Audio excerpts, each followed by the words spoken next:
Happy-Go-Lucky and A Better Place by David Sedaris. Happy-Go-Lucky. Something about a car running over a policeman and a second officer being injured. This is my assessment of a news story broadcast on the television in my father's room at Springmore, where he's been living for the past 3 years. It is early April, 3 days before his 98th birthday, and Amy, Hugh, and I have just flown to Raleigh from New York. The plan is to hang out for a while and then drive to our house on Emerald Isle. Dad is in his wheelchair, dressed and groomed for our visit, hair combed, real shoes on his feet, a red bandana tied around his neck. "Well, hey!" he calls as we walk in, an old turtle raising his head toward the sun. "Gosh, it's good to see you kids." As Amy and I move in to embrace him, Hugh wonders if we could possibly turn off the TV. "Well, sure," my father, still smothered in grown children, says. "I don't even know why it's on, to tell you the truth." Hugh takes the remote off the bedside table, and after he's killed the television, Amy asks if he can figure out the radio. As a non-blood relative, that seems to be his role during our visits to Springmore, the servant. "We'll find us a jazz station," I tell him. "There we go," my father says. "That would be fantastic." Neither Amy nor I care about the news anymore, at least the political news. I am vaguely aware that Andrew Cuomo has fallen out of favor, and that people who aren't me will be receiving government checks for some reason or other, but that's about it. When Trump was president, I started every morning by reading the New York Times, followed by the Washington Post, and would track both papers' websites regularly throughout the day. To be less than vigilant was to fall behind, and was there anything worse than not knowing what Stephen Miller had just said about Wisconsin? My friend Mike likened this constant monitoring to having a second job. It was exhausting, and the moment that Biden was sworn into office, I let it all go. When the new president speaks, I feel the way I do on a plane when the pilot announces that, after reaching our cruising altitude, he will head due north or take a left at Lake Erie. You don't need to tell me about your job, I always think. Just, do it. It's so freeing, no longer listening to political podcasts, no longer being enraged. I still browse the dailies, skipping over the stories about COVID as I am finished with all that as well.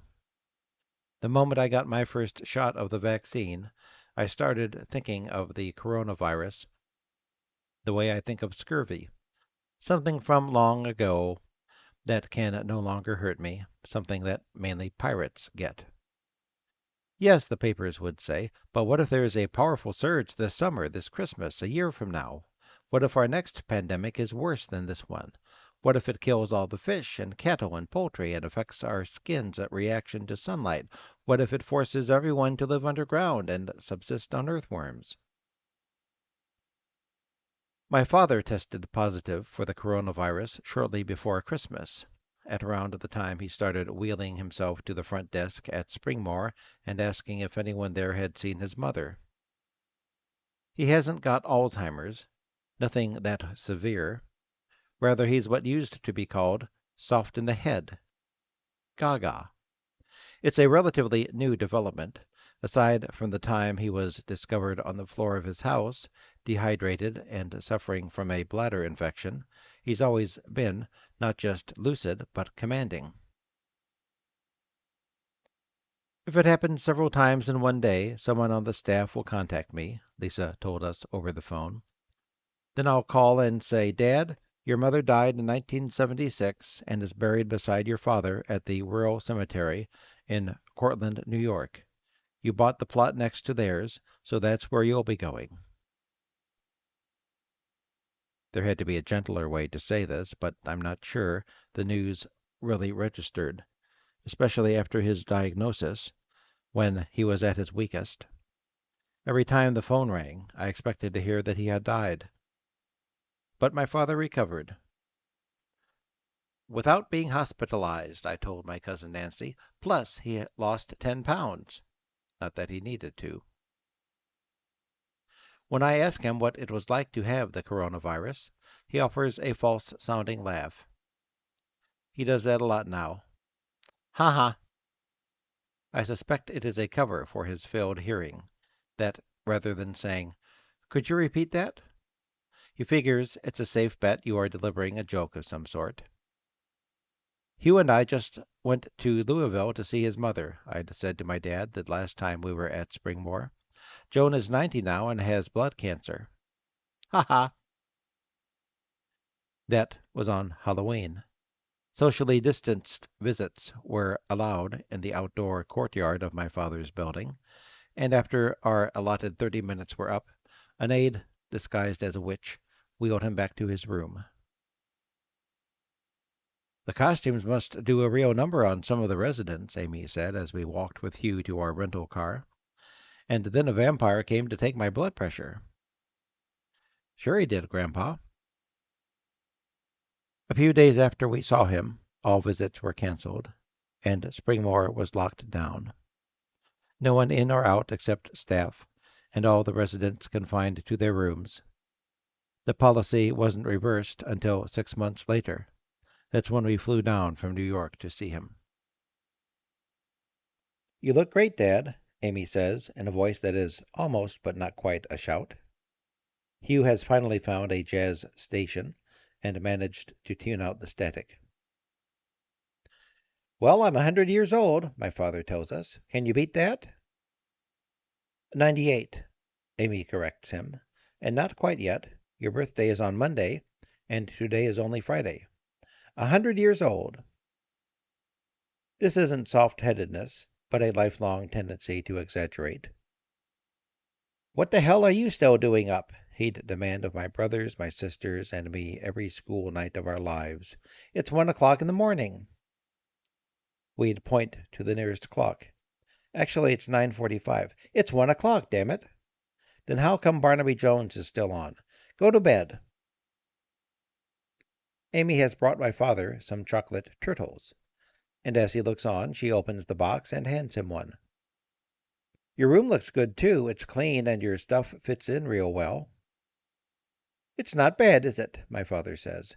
You might not believe it, but this is the exact same square footage as the house, the basement of it, anyway. This is simply not true, but we let it go. There are a few things I'd like to get rid of, but as a whole it's not too cluttered, he observes, turning a jerky semicircle in his wheelchair. That was a real problem for me once upon a time. I used to be the king of clutter. Were I his decorator, I'd definitely lose the Christmas tree that stands collecting dust on the console beneath his TV. It is 1.5 feet tall and made of plastic. Naked it might be okay, but its baubles, which are the size of juniper berries, and gaudy, depress me. Beside it is a stack of cards sent by people I don't know, or whose names I only vaguely recognize from the Greek Orthodox Church. Has the priest been by? I ask. My father nods. A few times. He doesn't much like me, though. Amy takes a seat on the bed. Why not? He laughs. Let's just say that I'm not as generous as I could be. My father is thinner than the last time I saw him, but somehow his face is fuller. Something else is different as well, but I can't put my finger on it. It's like when celebrities get work done. I can see they've undergone a change, but I can never tell exactly what it is. The eyes, the mouth, I wonder, examining a photo on some gossip site. You don't look the same for some reason, I say to my father. He turns from me to Hugh and then to Amy. Well, you do, all of you do. The only one who's changed is me. I'm 100 years old. 98 on Monday, Amy says. 100 years old.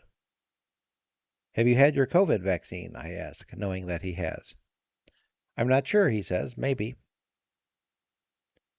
I pick up a salmon carved out of something hard and porous, an antler maybe. It used to be in his basement office at the house. This was before he turned every room into an office and buried himself in envelopes. "You and me and Amy, we've each had one shot." My father laughs. "Well, good for you. I haven't had a drink since I got here." At first I take this as a non sequitur. Then I realize that by shot he thinks we mean a shot of alcohol. "They don't let you drink?" I ask. "Oh, you can have a little, I guess, but it's not easy. You have to order it in advance, like medicine, and you only get a thimbleful," he says in a whisper of a voice. "What do you think would happen if you had a screwdriver?" Amy asks. He thinks for a moment. "I'd probably get an erection." I really like this new version of my father. He's charming and positive and full of surprises. "One of the things I like about us as a family is that we laugh," he says. "Always, as far back as I can remember. It's what we're known for." Most of that laughter had been directed at him, and erupted the moment he left whichever room the rest of us were occupying. A Merriment Club member he definitely was not. But I like that he remembers things differently. "My offbeat sense of humor has won me a lot of friends," he tells us, "a hell of a lot." "Friends here?" Amy asks. "All over the damn place. Even the kids I used to roller skate with. They come by sometimes." He opens his hand, and we see that the chocolate turtle he's been holding has melted. Amy fetches some toilet paper from the bathroom, and he sits passively as she cleans him off. "What is it you're wearing?" he asks. She takes a step back so that he can see her black and white polka dot shift. Over it is a Japanese denim shirt with coaster-sized smiley face patches running up and down the sleeves. Her friend Paul recently told her that she dresses like a fat person, the defiant sort who thinks, "You want to laugh? I'll give you something to laugh at." "Interesting," my father says. Whenever the conversation stalls, he turns it back to one of several subjects, the first being the inexpensive guitar he bought me when I was a child and insisted on bringing with him to Springmore. This after it had sat neglected in a closet for more than half a century. "I'm trying to teach myself to play, but I just can't find the time to practice." It seems to me that all he has is time. What else is there to do here, shut up in his room? "I've got to make some music," he says. As he shakes his fist in frustration, I notice that he still has some chocolate beneath his fingernails. "You're too hard on yourself, Dad," Amy tells him. "You don't have to do everything, you know.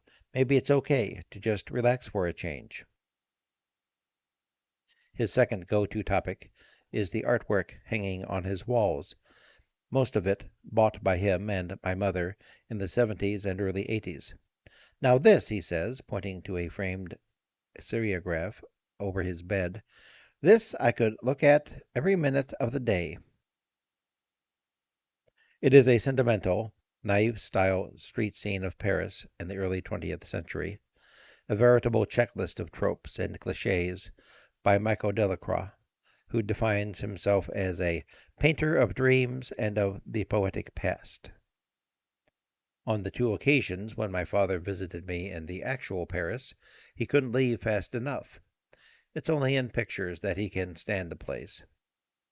"I've got to write to this guy and tell him what his work means to me," he says. "The trick is finding the damn time." Two of the paintings in the room are by my father, done in the late 60s. His art phase came from nowhere, and during its brief 6-month span he was prolific, churning out 20 or so canvases, most done with a palette knife rather than a brush. All of them are copies of Van Gogh, of Zurbarán, and Picasso. They wouldn't fool anyone, but as children we were awed by his talent. The problem was what to paint, or in his case, to copy. Some of his choices are questionable. A stagecoach silhouetted against a tangerine-colored sunset comes to mind, but in retrospect it fit right in with the rest of the house. Back in the 70s, we thought of our color scheme as permanently modern. What would dare replace all that orange and brown and avocado? By the early 80s, it was laughable, but now it's back, and we're able to think fondly of our milk chocolate walls and the stout wicker burro that used to pout atop the piano, one of our father's acrylic bullfighters seemingly afire on the wall behind it. When Dad retired from IBM, the artwork became a greater part of his identity. He had been an engineer, but he was an art lover. This didn't extend to museums. Who needed them when he had his living room? I'm an actual collector, while David, he's more of an investor. He sniffed to my friend Lee after I bought a Picasso that was painted by Picasso and did not look, dare I say it, like cake frosting. Then there's my father's collection of masks, some of which are hanging high on the wall over his head. The best of them were made by tribes in the Pacific Northwest and Alaska, bought on fly fishing trips. A few others are African or Mexican. They used to leer down from the paneled wall above the staircase in our house, and it is odd, but not unpleasant, to see them in this new setting. When walking down the hall at Springmore, I always peek into the other rooms, none of which resemble my father's. There are the neighbors, and then there is Dad. Dad, who is listening to Eric Dolphy and holding the guitar he has never in his life played. You know, 4 of the strings on this thing came off my old violin, the one I had in grade school. No, they didn't. But who cares? Before his mind started failing, my father consumed a steady diet of Fox News and conservative talk radio that kept him at a constant boiling point. Who's that black guy? He demanded in 2014. The family was together at the C-section, and we were talking about Michael Brown, who'd been shot and killed 3 months earlier in Ferguson, Missouri. What black guy? I asked. Oh, you know the one. Bill Cosby, Amy offered.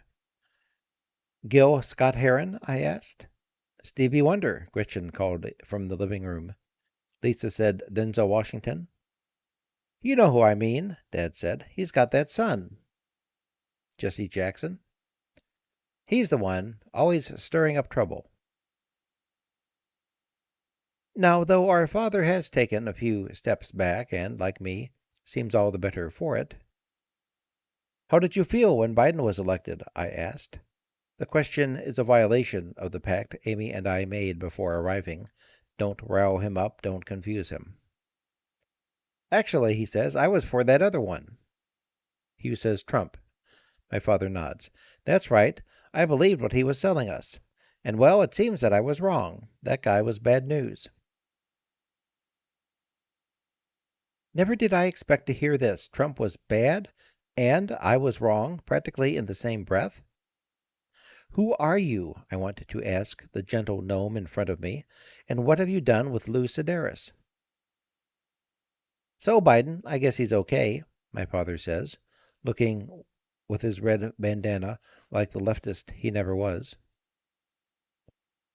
Amy, Hugh, and I are just recovering when an aide walks in and announces that it is 5 o'clock.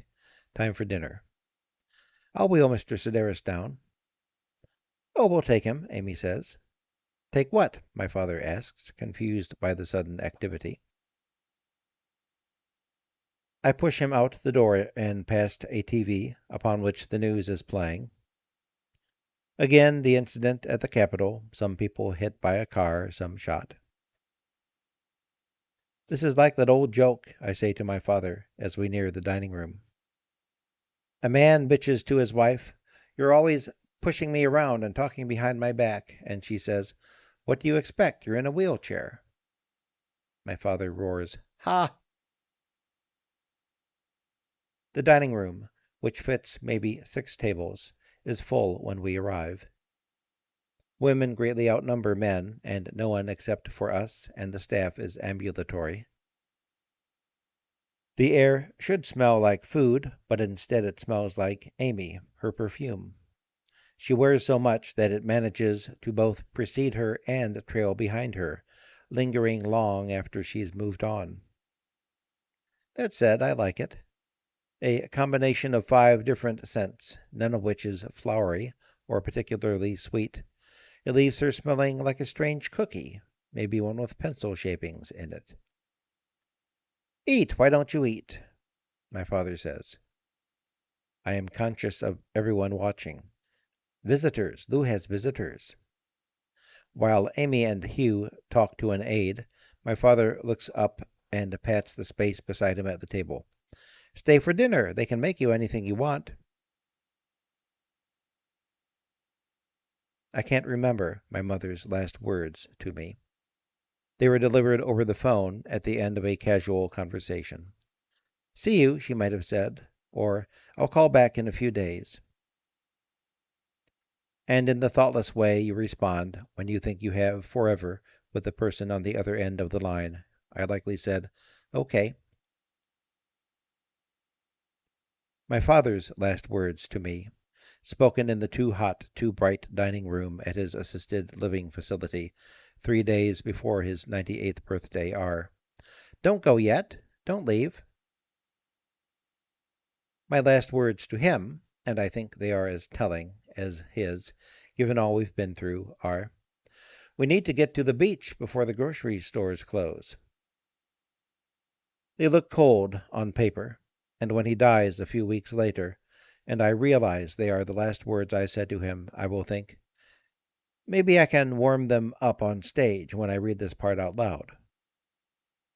For rather than thinking of his death, I will be thinking of the story of his death, so much so that after his funeral, Amy will ask, Did I see you taking notes during the service?